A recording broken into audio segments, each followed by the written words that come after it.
चाचा चौधरी और राका का तूफान। शहर के बाहर पत्थर तोड़ने का काम चल रहा था। सतिया, जल्दी हाथ चला। शाम होने तक अगर यह चट्टान ना टूटी तो ठेकेदार पैसे नहीं देगा। तभी ऊपर पहाड़ी से एक बड़ी चट्टान लुढ़कती है। घीसू, बचाओ! और वो चट्टान घीसू के ऊपर आ गिरती है। ओह! पास के ही हाईवे पर चाचा चौधरी और साबू। चाचा जी, भोजन का वक्त हो गया है। बस साबू, घर पहुंचकर हम पराठे और दही खाएंगे। तभी चाचा चौधरी के कानों में किसी के चिल्लाने की आवाज पड़ती है। बचाओ! किसी की पुकार। चाचा चौधरी और साबू आवाज की दिशा में बढ़ जाते हैं। साबू, आओ। घटना स्थल पर। बचाओ! साबू, उसे बचाना है। साबू घीसू के पास पहुंचता है। धीरज रखो, तुम्हें कुछ नहीं होगा। साबू अपनी मांसपेशियों की ताकत को जुटाता है और चट्टान को उसके ऊपर से हटा देता है। दोस्त, जाओ। आपने मेरी जान बचाई। मैं हमेशा एहसानमंद रहूंगा। अपनी खरोंचों पर हल्दी लगाओ और गर्म दूध पियो। अपना काम करके चाचा चौधरी और साबू वहां से रवाना हो जाते हैं। चाचा जी, मुझे अपने घर से धुआं उठता दिखाई दे रहा है। साबू, इसका मतलब तुम्हारी चाची तंदूर में खाना पका रही है। कुछ दूर पर शहर के संकरे बाजार में एक कार आकर पुराने से मकान के आगे खड़ी हुई। मकान के अंदर डाकू धमाका सिंह। गज्जो, ये किस डबल रोटी को पकड़ लाए? धमाका सिंह, ये जापान के ऑटोबुका हैं। तुमने चाचा चौधरी को जमीन चटाने के लिए मदद मांगी थी ना? ऑटोबुका उपयुक्त आदमी है। जब राका जैसा डाकू चाचा चौधरी के सामने ना टिक सका तो यह जापानी कद्दू उसका क्या बिगाड़ सकेगा? तभी ऑटोबुका घंटी बजाता है। वह घंटी क्यों बजा रहा है? ऑटोबुका बोलते नहीं, वह घंटी बजाकर विचारों का आदान प्रदान करते हैं। घंटी बजाकर उन्होंने पूछा, राका क्या भला है? राका एक खूंखार डाकू था। उस पर गजब ये कि उसने वैधराज चक्रमाचार्य का अद्भुत अर्क पी रखा था, जिसके कारण वह मर नहीं सकता था। राका जिधर जाता वहां त्राही त्राही मच जाती। लोग दहशत से इधर उधर भागते। चाचा चौधरी और साबू ने निर्दयी डाकू को ललकारा और लड़ाई हुई। ऑटोबुका एक बार फिर घंटी बजाता है। जापानी मेहमान पूछ रहे हैं, लड़ाई का परिणाम क्या रहा? साबू राका को जान से मार तो नहीं सकता था, लेकिन उसने उसे आसमान के बवंडर में फेंक दिया। तब से राका जिंदा तो है, मगर बवंडर में बंद आसमान में घूम रहा है। वह कह रहे हैं कि यह इसलिए हुआ क्योंकि राका में चतुराई नहीं थी। युद्ध में दिमाग का भी महत्व है। लो, तुम्हारा मेहमान तुम्हें एक मिनी टीवी दे रहा है। जापान इलेक्ट्रॉनिक्स चीजों के लिए मशहूर है। मेरा मजाक उड़ाते हो? मैंने दुश्मन के साथ लड़ना है, उसको चित्रहार नहीं दिखाना। मुझे हथियार चाहिए। ऑटोबुका वहां से चला जाता है। ऑटोबुका नाराज होकर चले गए। उसे कहो कि अपना खिलौना भी लेते जाए। धमाका सिंह, मेहमान को इस तरह बेइज्जत करना अच्छा नहीं। उसे वापस ले आओ। धमाका सिंह घर से बाहर आता है। देखिए, मेरा मतलब आपकी तौहीन करना नहीं था। आइए, अंदर चलिए। धमाका सिंह के बाहर आते ही ऑटोबुका टीवी रिमोट कंट्रोल का बटन दबाता है और एक जोरदार धमाके के साथ मकान के चीथड़े उड़ जाते हैं।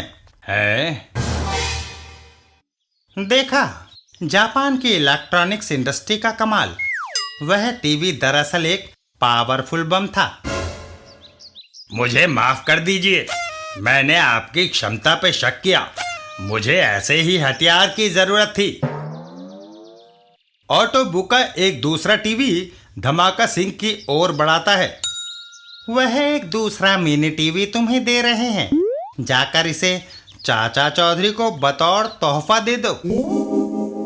धमाका सिंह टीवी लेकर चल देता है। सचमुच ऑटो बुका की बुद्धि की दाद देनी चाहिए। उम्मीद है चाचा चौधरी घर पर ही मिलेगा। चाचा चौधरी के घर पर। धमाका सिंह, तुम यहाँ कैसे? क्या कोई नई जालसाजी चलने का इरादा है? साबू, तुम्हारा दिमाग हमेशा बुराई सोचता है। मैं यह जापानी टीवी सेट देने आया हूँ। चौधरी, मैं आपके लिए मनोरंजन का साधन जुटा कर लाया हूँ। यह कलर मिनी टीवी लीजिए, इसका रिमोट कंट्रोल। इससे दूर बैठे ही इच्छा अनुसार टीवी चलाया जा सकता है। यह सेट मेरी तरफ से आपको तोहफा है।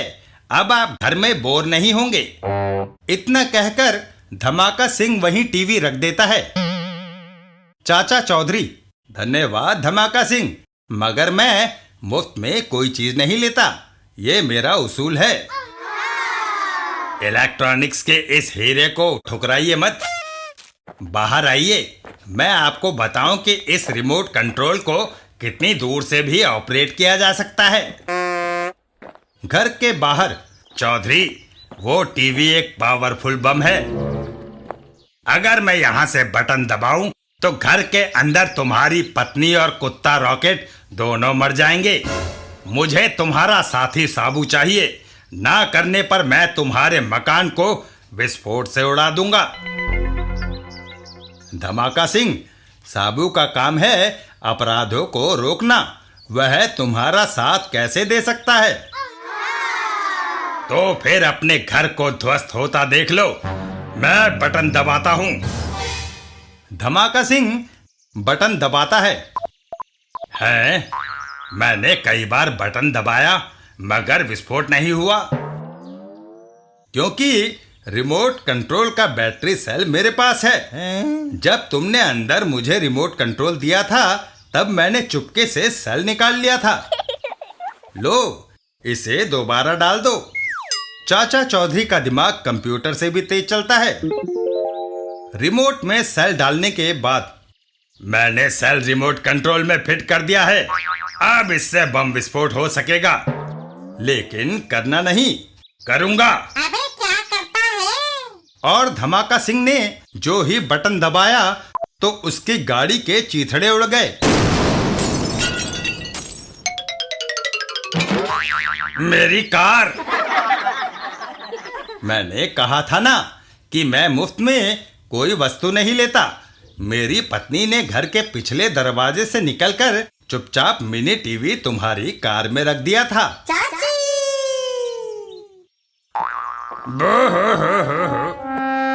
मुझे अफसोस है कि तुम्हें पैदल ही जाना पड़ेगा। आसमान में घनघोर बादल उमड़ आए थे। तेज आंधी तूफान में पेड़ उखड़ने लगे थे। जल्दी घर भागो। एक घर के अंदर। वीरा, आज आसमान में ऐसे भयभीत करने वाले बादल गरज रहे हैं जैसा पहले कभी नहीं। मैंने हनुमान चालीसा पढ़ना शुरू कर दिया है। अचानक बिजली कड़की और आसमान में तैरते बवंडर को चीर दिया। एक लंबे अरसे से बंद राका बवंडर से बाहर निकल आया। ओह, कुछ राहत मिली, वरना मैं बवंडर में लट्टू की तरह घूमकर परेशान हो गया था। राका सीधा उसी मकान के छत पे आ गिरा। ओह, ये क्या? भागो! मकान के अंदर राका। मुझे भूख लगी है। राका खाने के बर्तन की तरफ हाथ बढ़ाता है। यहाँ दाल और रोटियां रखी है। रोटियां बासी और दाल बेस्वाद। अगर मैं कई दिनों से भूखा ना होता तो इन्हें कीचड़ में फेंक देता। इधर वो बुजुर्ग दंपत्ति, लगता है हमारे मकान पर वज्रपात हुआ है। चलो पास से देखें, तूफान रुक गया है। अंदर एक डरावना आदमी हमारा खाना चट कर रहा है। क्या यह खाना तुमने पकाया है? हाँ। इतना घटिया, ये भुगतो इसकी सजा। राका एक अलमारी उन दोनों पर दे मारता है और फिर दुनिया वालों होशियार, राका आ गया है। तभी राका की नजर एक ट्रक पर पड़ती है। लाल कश्मीरी सेब, सूखी रोटी खाने से स्वाद बिगड़ गया था। इन सेबों से जायका अच्छा होगा। राका सेब खाने शुरू कर देता है। मीठे हैं। दीपा, लगता है कोई आवारा लड़का अपने ट्रक से सेब चुरा रहा है। बीरू, मैं नीचे उतरकर अभी उसका तिया पांचा कर देता हूं। नीचे उतरकर, बाप रे, छोकरा कहां? ये तो दैत्य है। राका का एक बार और दीपा का अंत हो जाता है। इधर बीरू, दीपा लौट कर नहीं आया। नीचे उतरकर देखूं।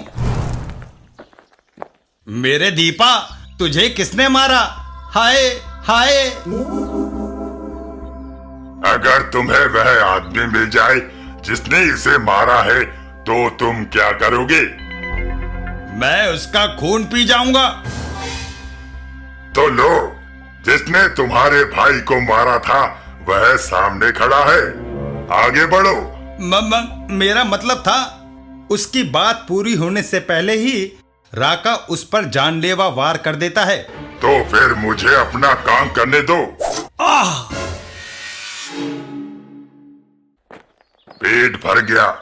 अब मुझे जिस चीज की जरूरत है वह है नींद। कई सालों से मैं सोया नहीं। एक पेड़ की घनी छाया देखकर राका सो गया। पास ही मैदान में क्रिकेट मैच जारी था। बैट्समैन को सेंचुरी बनाने के लिए सिर्फ 6 रनों की जरूरत है। कुछ 99 के स्कोर पर भी आउट होते देखे गए हैं। बॉल की डिलीवरी पर बैट्समैन का जबरदस्त शॉट, छक्का! उसकी सेंचुरी पूरी हो गई। बॉल सीधी जाकर राका के मुंह पर गिरती है। इधर हमारी गेंद आई है। यह तो नहीं। यही है, मुझे दो। राका ने गेंद को मुट्ठी में बंद करके भींच दिया। लो। उसने हमारी गेंद के छोटे टुकड़े कर दिए। उसकी ये बेहूदगी। राका बिना रुके हमला शुरू कर देता है। तुम लोगों ने मेरी प्रिय नींद में दखल डाला, तुम्हें इसकी सजा भुगतनी होगी। भागो! लेकिन वो खिलाड़ी भाग न सका। आओ! इधर चाचा चौधरी और साबू, भागो, मार डाला, बचो, बचो, मार डाला। साबू, यह है शोरगुल कैसा? क्यों भाई, तुम्हारे जिस्म पर खून? क्या दंगा फसाद हो गया है? उससे भी बदतर, कत्लेआम। एक विशाल दाढ़ी वाला आदमी क्रिकेट ग्राउंड में सबको काट फाड़ रहा है। विशाल दाढ़ी वाला कौन हो सकता है? राका?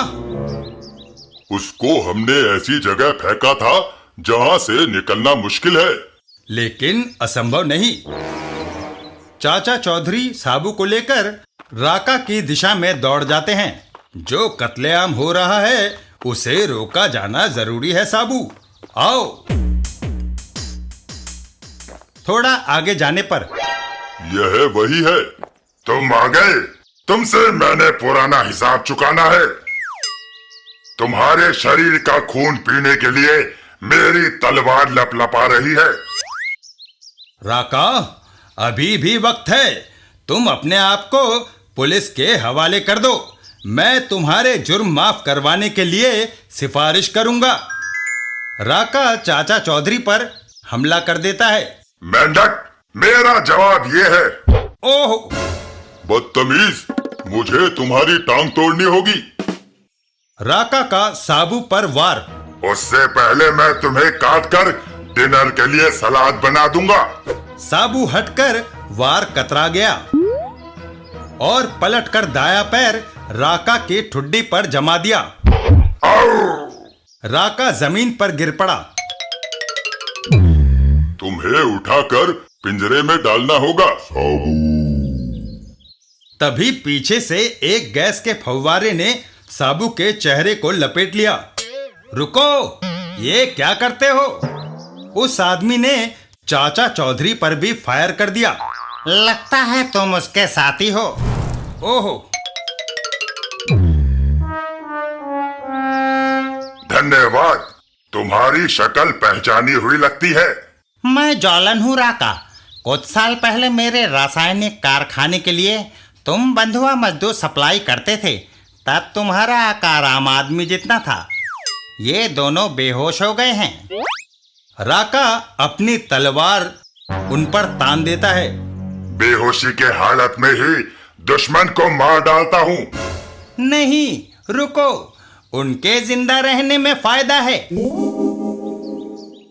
ये दोनों मेरे कारखाने, जो कि समुद्र में दूर एक टापू बोनसाई पर है, उसमें काम करेंगे। उससे मुझे क्या लाभ होगा? बहुत।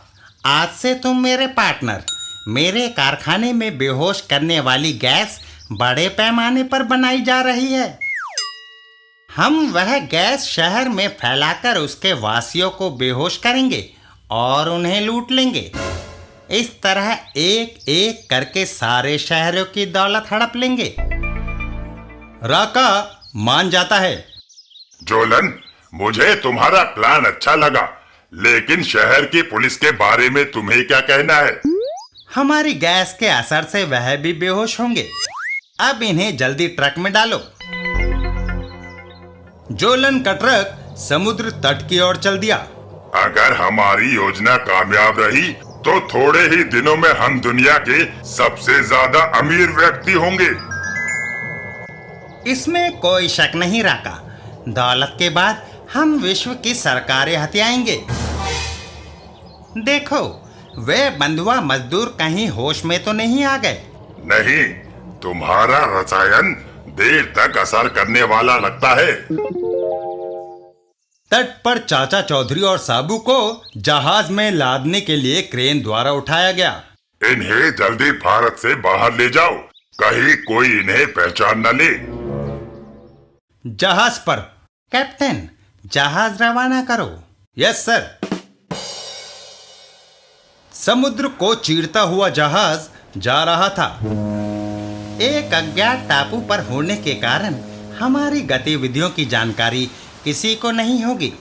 कुछ देर बाद वह देखो, बोनसाई द्वीप। काफी हरा भरा है जोलन। चाचा चौधरी और साबू को जब होश आया तो उन्होंने अपने आप को जंजीरों से बंधा पाया। तुम हमारे कैदी हो। हमारे हुक्म के मुताबिक तुम्हें काम करना होगा। याद रखना, मैं अनुशासन भंग होना पसंद नहीं करता। मेरे यहाँ सजाएं कड़ी हैं। बोनसाई टापू पर जोलन का रासायनिक कारखाना दिखाई दिया। काम न करने पर यहाँ हाथ काट दिए जाते हैं और अपमान करने पर जुबान। कारखाने के अंदर लाल पगड़ी वाला इस लेबोरेटरी में काम करेगा। लंबा आदमी काफी शक्तिशाली है। वह खनिज पदार्थ ढोएगा। बाहर बंधुआ मजदूर काम में लगे थे। लो, रसायन भर दिया है, इसे ले जाओ। क्यों, तुम यहाँ से बच निकलने की नहीं सोचते? आए, चुप।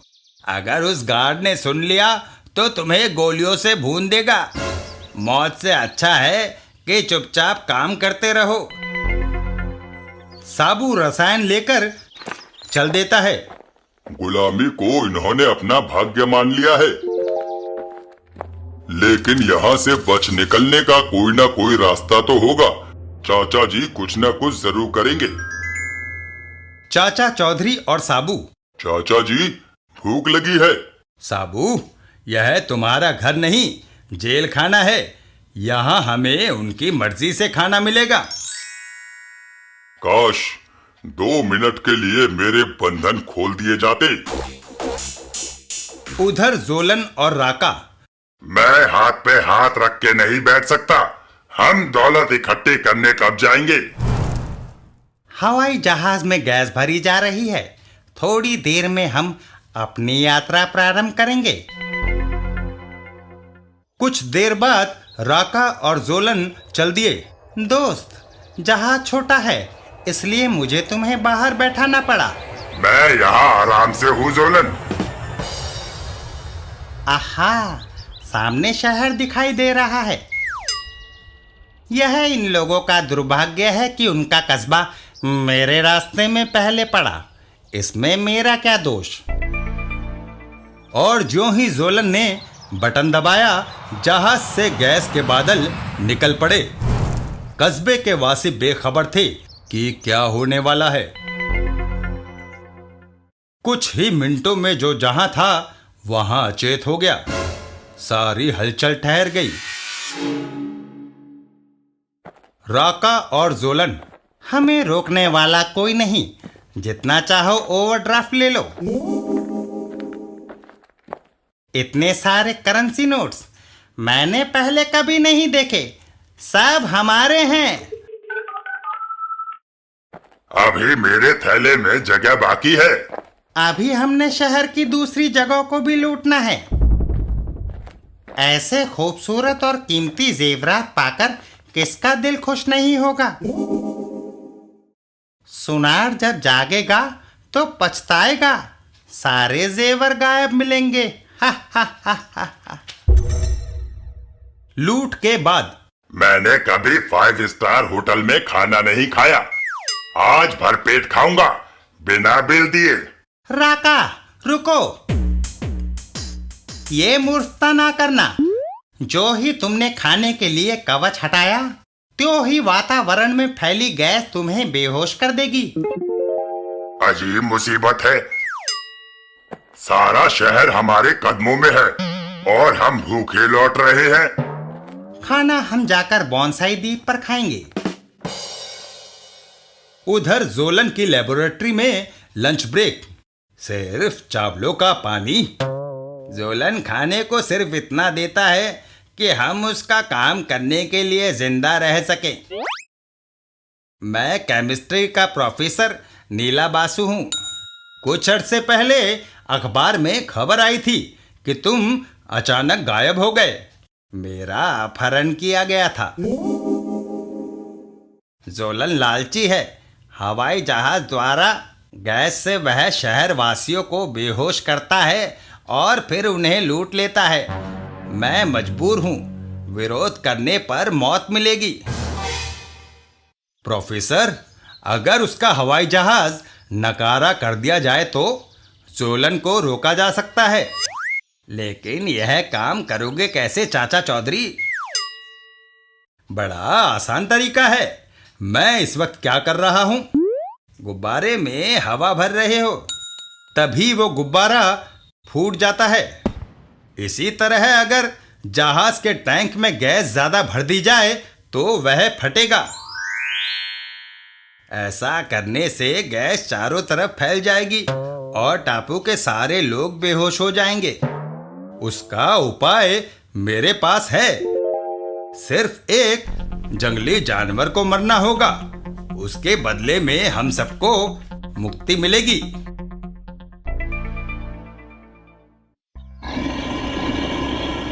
इमारत की टाइट सिक्योरिटी का गार्ड जंगल की तरफ से आने वाली मुसीबत से बेखबर था।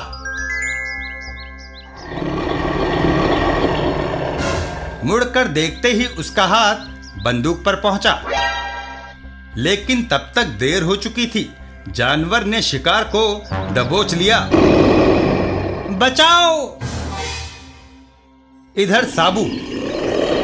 रीछ उसे चीर फाड़ देगा। साबू रीछ को एक तरफ झटक देता है। दूर हट। लेकिन पशु खूंखार था। वह पलटा और अपने पंजे साबू की टांग में गाड़ दिए। वह पीड़ा से कराह उठा। ओह! साबू आगे बढ़ा और जंजीर से रीछ को जकड़ लिया। कसाव के कारण जानवर का दम घुटने लगा और परिणाम स्वरूप उसने दम तोड़ दिया। तुमने मेरी जान बचाई, मैं तुम्हारे एहसान का बदला कैसे चुकाऊं? अगर तुम सचमुच हमारे लिए कुछ करना चाहते हो तो 2 दिन बाद तुम बीमार पड़ जाना और ड्यूटी पर मत आना, ऐसा ही होगा। साबू, रीछ को बाहर झाड़ी के पीछे डाल दो। मरे हुए जानवर को छोड़कर वह वापस चल दिए। तीसरे दिन, बड़ी बदबू फैली हुई है। श्रीमान, ये किसी मरे हुए जानवर के शरीर से आ रही है। इसी कारण सारे मजदूरों ने नाकों पर पट्टियां बांध ली है। हमने बड़े शहर को लूटने जाना है। गैस डालने वाला गार्ड कहाँ है? वह बीमार है।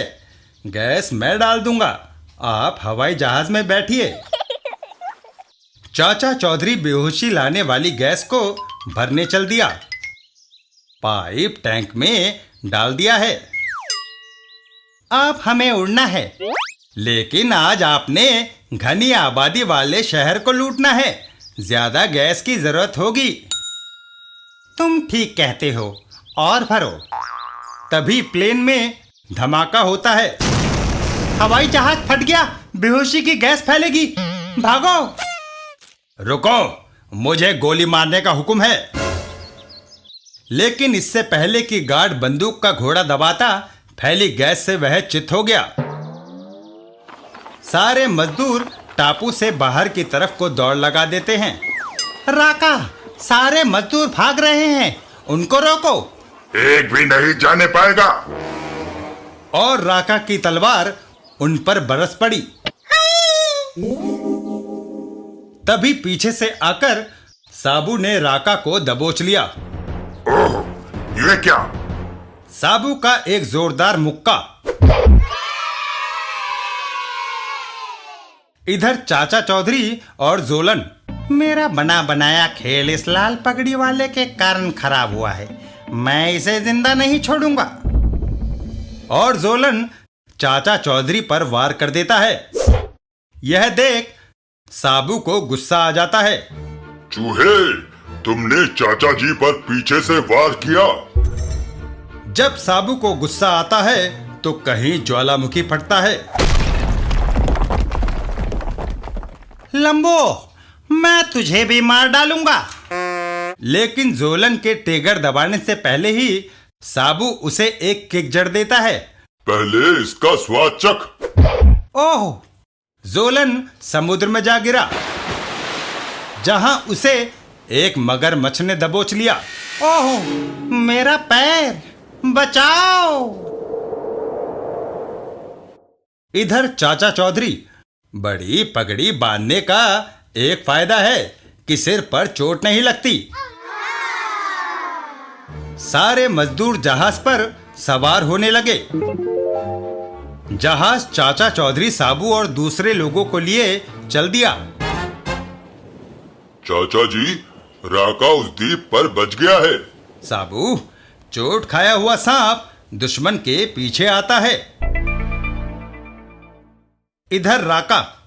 बिना जोलन की मदद के मैं अकेला कारखाने में गैस नहीं बना सकता।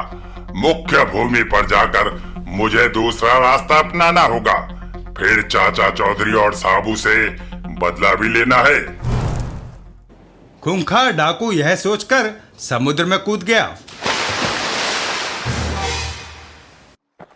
इधर चाचा चौधरी। हम सुरक्षित भारत आ गए। सारे लोगों से विश्राम करने को कहा जाए। प्रोफेसर नीला बासु, विश्राम की घड़ी अभी नहीं आई। राका हमारी खोज में आता होगा, उसके लिए व्यूह रचना है। साबू, तुम एक गहरी खाई खोदो, फिर सारे मजदूर उसमें कोयला डालेंगे। साबू अपने काम में जुट जाता है। एक लंबी खाई खोदनी है, समय कम है, जल्दी हाथ चलाना चाहिए। और मजदूर उसमें कोयला डालने लगते हैं। यह लाल पगड़ी वाला भी अजीब आदमी है। लोग जमीन से कोयला निकलवाते हैं, वह जमीन में डलवा रहा है। फिर भी उसी के कारण हम वीरान टापू से बचकर आ सके। चाचा चौधरी कोयले में आग लगा देते हैं।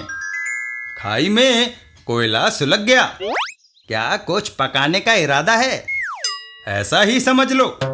खाई के चारों तरफ मेड़ लगाई जाए। समुद्र में एक स्टीमर। बालन, इस बार काफी मछलियां जाल में फंसी। मार्केट में अच्छे दाम मिलेंगे। हम नए कपड़े और खाने का सामान खरीदेंगे। तभी ओह, अचानक पानी के अंदर से यह कौन निकल आया? समुद्री दानव। राका बोट पर चढ़ जाता है। दानव अब तुम्हें समुद्र में धकेलता है। हा हा हा हा। आओ, ओहो। स्टीमर मिलने से राका मुख्य भूमि की तरफ तेजी से बढ़ने लगा और कुछ ही देर में वह भारत पहुंच गया। राका यहाँ पहुंच गया। अब क्या होगा? चाचा चौधरी, भगोड़े मजदूरों को मेरे हवाले कर दो ताकि मैं उनको सजा दे सकूं। राका, तुम उनको खरोच भी नहीं लगा सकते। चारों तरफ लगी मेड़ हमारी रक्षा करेगी। मेरे हुक्म की अवहेलना, अपनी तलवार से मैं तुम सबको काट फेंकूंगा। राका तेजी से उनकी ओर बढ़ता है। एक मामूली नाजुक मेड़ राका के तूफान को नहीं रोक सकती। मैं आ रहा हूँ। चील कौवों को तुम्हारे मांस की जरूरत है। माचिस की तीलियों की तरह राका ने मेड़ को बिखेर डाला। लेकिन उसके बाद मेड़ की आड़ में सुलगते हुए अंगारों पर उसका पैर पड़ा और वह गिर पड़ा और आग की लपटों में आ गया। परिणाम स्वरूप उसकी चमड़ी, बाल और कपड़े जल गए। लेकिन वह मर नहीं सकता क्योंकि उसने वैद्यराज चक्रमाचार्य की अद्भुत दवाई पी रखी है, जिसे तोप और तलवार नहीं मार सकती। वह शर्म से मरता है। वह काफी दिनों तक किसी के सामने नहीं आएगा। चाचा चौधरी, बिना कपड़ों के उसे कोई देख न ले, इसलिए राका जाकर घने जंगल में छुप गया। सारा बदन दर्द कर रहा है, लेकिन रात होने तक मुझे यही रहना चाहिए। रात होने पर क्लिनिक से घर लौटने में तुमने देर कर दी। खाना ठंडा हो गया है। आज मरीज ज्यादा थे। बस 24 घंटे तुम्हें दवाई और बीमारी ही सूझती है। रोगियों के दुख दूर करने के लिए ही मैंने डॉक्टरी का पेशा अपनाया। तभी दरवाजे पर दस्तक होती है। कौन है? कोई इलाज के लिए आया होगा। खाना भी नहीं खाने देते। दरवाजा मैं खोलता हूँ। दरवाजा खोलने पर डॉक्टर, अगर जिंदा रहना चाहते हो तो मेरे जख्मों पर मरहम लगाओ। अगर तुम मुझे मार दोगे तो बिना इलाज के रह जाओगे। मैं तुम्हें मरहम लगाऊंगा क्योंकि यह एक डॉक्टर का फर्ज है। इलाज कराना चाहते हो और धौंस देते हो। इधर आकर बैठो। डॉक्टर अपना काम शुरू कर देता है। तुम्हारा शरीर 90% जल गया है। मुझे हैरानी है तुम अभी तक जिंदा हो। क्योंकि मौत मुझे जीत नहीं सकती। मेरे जले हुए जख्म ऐसे दर्द कर रहे हैं जैसे एक साथ दर्जनों तलवारें मेरे शरीर में चुभो दी गई हो। मैं तुम्हें सोने की दवाई दूंगा। जब तक तुम्हारे जख्म नहीं बढ़ जाते तुम यहाँ रह सकते हो। कुछ दिनों के बाद तुम्हारे बाल बढ़ गए हैं। नाई को बुलाता हूँ। नहीं, मैं शेव नहीं बनाता। कुछ और दिन बाद अब मैं बिल्कुल ठीक हो गया हूँ। राका वहां से चल देता है। कहाँ चल दिए? कत्ल और लूटपाट करने। रुको, तुम्हें ऐसे कामों से बाज आना चाहिए। डॉक्टर, अगर तुमने मेरा इलाज ना किया होता तो ऐसे बोलने पर मैं तुम्हें कत्ल कर देता। जाओ, कुछ दिन और जी लो। शहर के एक हिस्से में डाकू बॉब। ओह, पुलिस मेरे पीछे लगी है, मुझे कार की स्पीड बढ़ानी चाहिए। वह हमेशा पुलिस को चकमा दे जाता है। इस बार मैं बॉब को हाथ से जाने नहीं देना चाहता। सत्यानाश, आगे रास्ता बंद है। सर, आज तो हमारे हाथ एक बहुत बड़ा अपराधी लगा है, सबको तरक्की मिलेगी। वह बॉब को पकड़ लेते हैं। चलो, इसके खिलाफ 2 दर्जन अपहरण और कत्ल के मामले हैं। तभी अचानक आह, आओ! गोलियां उस पर बेअसर है। हमें लगता था कि इस बार हम नहीं बच सकेगा। तुमने हमको बचाया, हम तुम्हारे एहसान से दब गया। मैंने उन्हें इसलिए मारा कि पुलिस से मुझे नफरत है। पुलिस हमारा भी दुश्मन, क्यों नहीं हम दोनों मिलकर काम करता? मैं बड़े बड़े बैंक लूटता हूँ, तुम जैसे मामूली चोर के साथ मैं नहीं मिल सकता।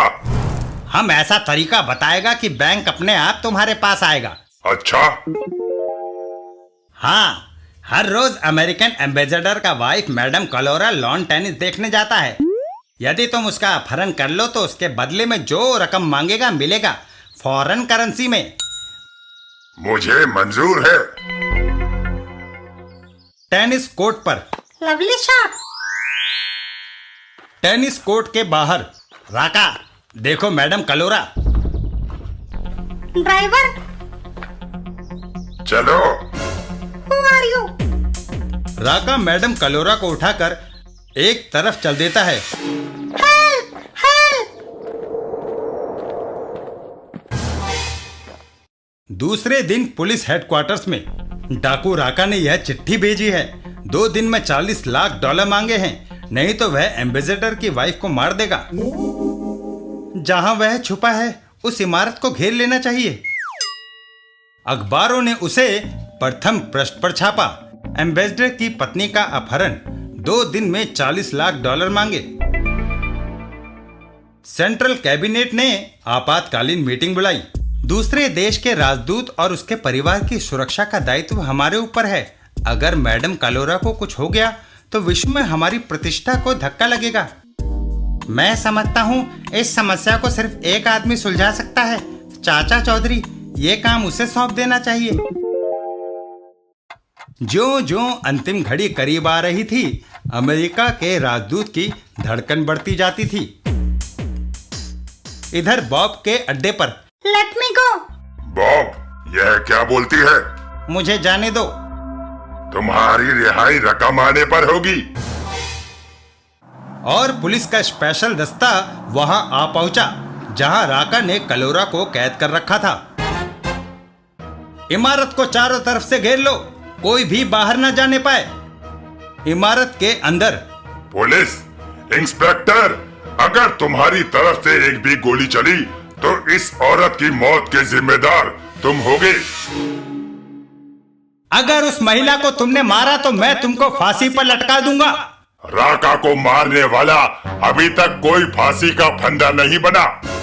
इंस्पेक्टर आगे बढ़ने का निर्णय लेता है। आगे बढ़ो।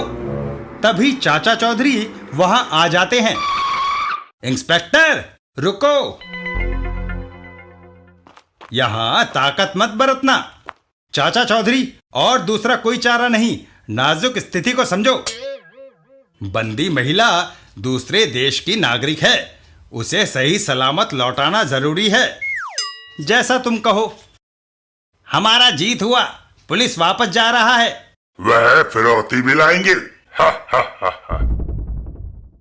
चाचा चौधरी और राका, रकम संभालो और उस महिला को छोड़ो। सियार, यह तुम्हारी कोई चालाकी तो नहीं? मुझे डॉलर दिखाओ। बॉक्स खोलने पर देखो, दरवाजा खुलता है।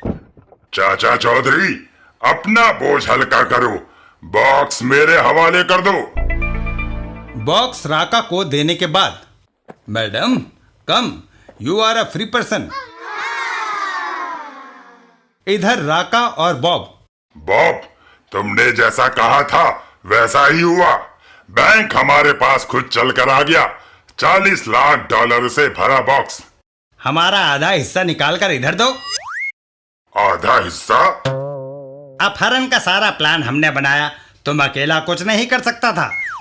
डॉलर देता है या नहीं? बॉब रिवॉल्वर राका पर तान देता है। देता हूं, ये लो।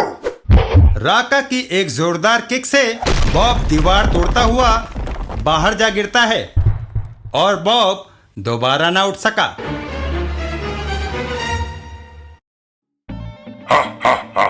आप सारे 40 लाख मेरे हैं। इन्हें निकाल कर अपनी जेबें भर लूं। तभी बॉक्स में से रॉकेट जंप लगाता है। राका चौंक कर जमीन पर गिर पड़ता है। धोखा!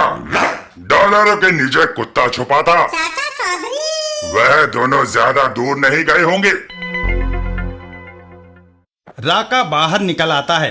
चाचा चौधरी, तुम दोनों की मौत को तुमने खुद बुलाया है। साबू, राका, उन दोनों को छूने से पहले तुम्हें मुझ पर विजय पानी होगी। मोटे बैल, अच्छा हुआ कि तुम उस वक्त आए जब मेरा गुस्सा चरम सीमा पर है। पहले मैं तुम्हें कत्ल करूंगा। साबू राका को उठाकर पटक देता है। थूथा चना बाजे घना। आओ! राका जमीन पर गिर पड़ता है। राका, तुम्हारी तलवार टूट गई, बेचारी। मेरे बाजुओं में हाथी की ताकत है। राका का एक जोरदार मुक्का। ओहो! लेकिन जब राका दोबारा आगे बढ़ा तो साबू ने उसे उठा लिया। मुझे नीचे उतारो। जुपिटर वासी ने राका को जमीन पर दे मारा। आओ! मेरी हड्डियां कड़क गई। साबू, इसे रस्से से बांध दो। साबू ने राका को रस्सी से बांध दिया। क्या कर रहे हो? मुझे छोड़ो। चाचा चौधरी भागकर हाईवे पर गया। चाचा जी, किसका इंतजार है? गजबान, कुछ माल बंदरगाह पहुंचाना है। बाप रे, ये माल लादना है? मैं तो समझा था कुछ एक्सपोर्ट का माल है। इसे भी विदेश जाना है। चाचा चौधरी और madam Kalora. Madam, you can take the car and go home. Thank you Chacha Chaudhary. Truck राका को लादकर बंदरगाह की तरफ रवाना हो गया। बंदरगाह पहुंचकर, साबू, यह जहाज सरकार ने हमारी यात्रा के लिए दिया है, उस पर राका को डाल दो। जहाज उनको लिए रवाना हो जाता है। एक बार मेरे हाथ पैर खुल जाए तो मैं तुम दोनों को समुद्र में फेंक दूंगा। हाँ। चाचा जी, हम कहाँ जा रहे हैं? राका जहां भी आबादी वाली जगह में रहेगा वह वहां के लोगों के लिए खतरा बना रहेगा, इसलिए उसे ऐसी जगह ले जाकर छोड़ना है जहां ना आदमी हो ना घास। उत्तरी ध्रुव। जहाज कई दिनों तक चलता रहा। एक दिन, साबू, राका को उतारो, उत्तरी ध्रुव आ गया है। साबू राका को वहां ला पटकता है। कमबख्तो, मेरे लिए कोई कंबल या रजाई तो छोड़ जाओ। यहाँ तुम पिकनिक पर नहीं आए हो। राका के ऊपर बर्फ गिरती रही और वहां एक बर्फ का टीला बन गया। चाचा चौधरी और साबू को लिए जहाज वापस आ गया। साबू, अपने देश लौटने पर कितना सुखमय लगता है।